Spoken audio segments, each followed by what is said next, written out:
Mirando por el sitio correcto.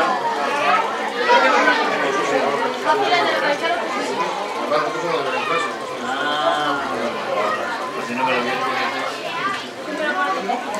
Sofía, ¿has encontrado o no? Sí. ¿Ha chivado? No, hemos una pequeña artista. Además, cuando empieza, Papá Noel le vale, seguimos ahí. Sí, porque además nos preguntan la tía de Papá Noel. Con la pregunta y digo, saco la pilla. Claro, siempre metemos así porque se divierte buscando. ¿Te gusta o no? Es de la escuela ha sido el más difícil. Pero el primero que has visto. A mí me ha que costado más encontrar. Aquí les pega un cante y dices, ¿estás? Aquí el siguiente Le cambiaron un poquito.